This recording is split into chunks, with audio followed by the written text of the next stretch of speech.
Phoenix, Arizona. Desert city. A city similar to the planet Arrakis, known as Dune. No, not that one. Not that one either. Yeah, that one. Dune is a movie that left its scars on me, and not just because of that. No, it is a movie that would define the way I watch book-based movies for the rest of my life. It pushed me to an edge and just beyond. I saw infinity. I saw the universe. I saw myself. But in the end, Dune taught me one of life's most important lessons. And that is, I'm sure glad I don't have to drink my own fucking piss.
David Lynch's Dune? Yeah, it's an okay movie.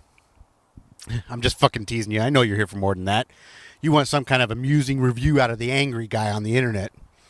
Alright, so let's start at the beginning, which honestly is where the start of the bad stuff is, so take it away. Planet Arrakis, source of the spice. Planet Caladan, home of House Atreides.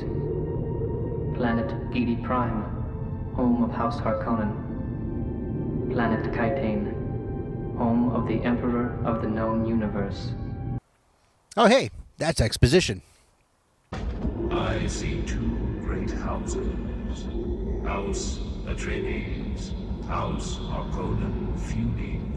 I see you behind it. Yes. Ooh, even more exposition. The Atreides house is building a secret army using a technique unknown to us, a technique involving sound. The Duke is becoming more popular in the Landsraad. He could threaten me.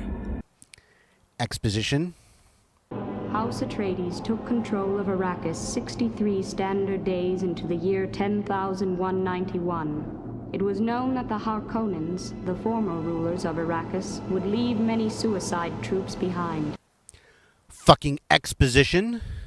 He who controls the spice controls the universe. And what Pita did not tell you is we have control of someone who is very close to Duke Leo. Holy fuck, if one person isn't talking to another person about a plot point, then they're fucking thinking it to each other. Where are my feelings? I feel for no one. This movie has so goddamn much talking, it fucking fuels their guns. More deep.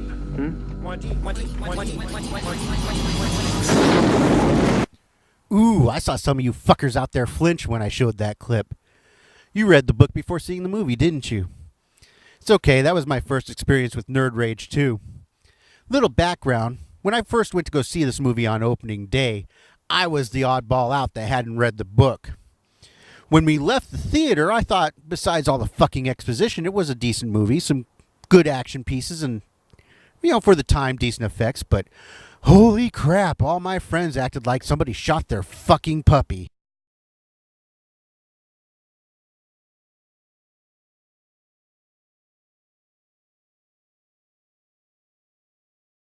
So Dune was a book written by Frank Herbert in the 60s.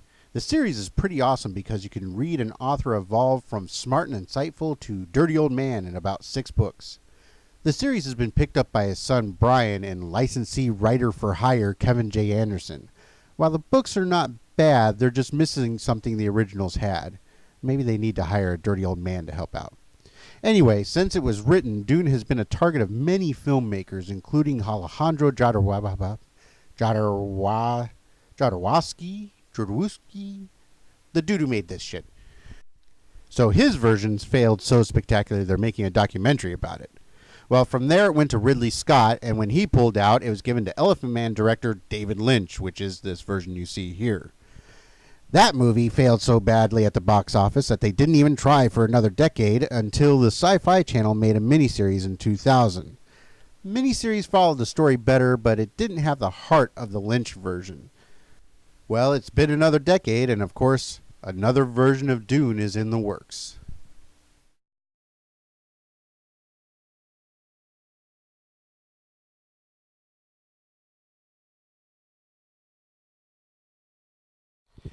Why would anybody who'd read the book before seeing the movie get so mad at this, when it's really just the first of many changes that David Lynch made from book to movie? Well, first off, it's the first fucking thing that comes up on the screen, and it was so surprising that somebody in the theater actually exclaimed, "What the fuck is this?" when I went and saw it. Also, besides the ending, is probably the biggest thematic change that David Lynch made from the book to the movie. You see, in the movie, this is called a weirding module, and what it does is it takes sound and uses it to power some kind of fucking energy weapon. I guess the best way to describe it is kind of like Ryu from Street Fighter. Fuck you again! Anyway, this is extremely pivotal to the plot because this is a secret weapon that was developed by House Atreides, the good guys. And it has the Emperor scared that Duke Leto might be able to take over the Empire from him.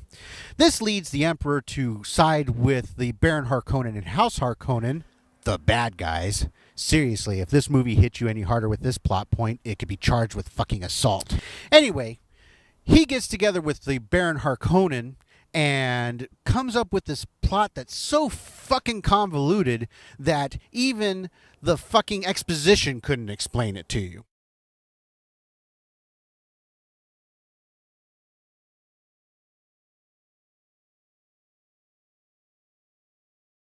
Now, in the book, the Weirding Way is more of a martial art, kind of a philosophy, and while it's important, it's more of a device to let Lady Jessica and Paul pull together the Fremen into a fighting force that can take on the Empire. So why did the filmmakers change this? Well, I don't really know for sure, but I have a couple of ideas. First off, it's a hell of a lot easier to explain a secret weapon than it is that, oh my god, I'm bad at my job and this other guy's better, maybe somebody will fire me and replace me with him. So it's a MacGuffin, and fucking Hollywood loves MacGuffins. But there's also a part of it that some people seem to forget.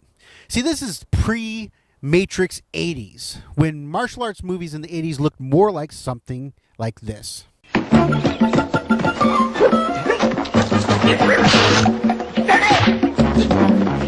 Surrender or die. Surrender!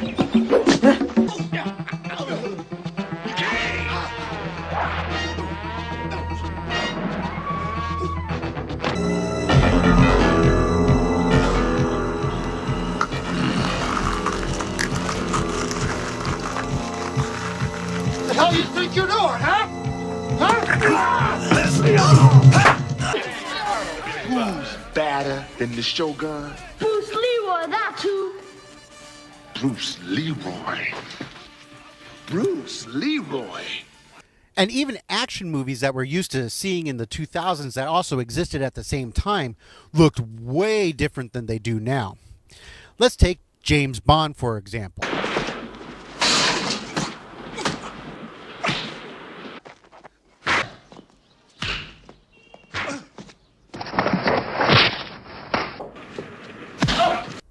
You see, he depended a hell of a lot more on his devices, guns, and boxing than he did on martial arts. You know, now he's a fucking parkour master. But let's also take a look at fucking Star Wars.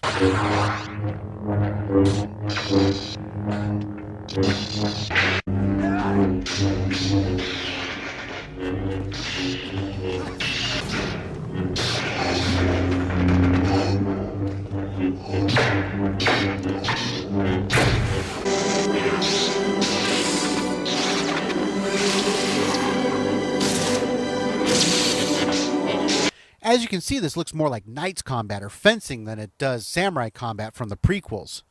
And this is because people forget that before The Matrix, everyone saw martial arts movies as either ninja movies or kung fu movies. Pretty much all B movies were martial arts movies, and the studio was dumping so much money into this film that they wanted it to be an A movie. So they replaced all the martial arts with something that they thought that the film goers would be used to, and that is guns.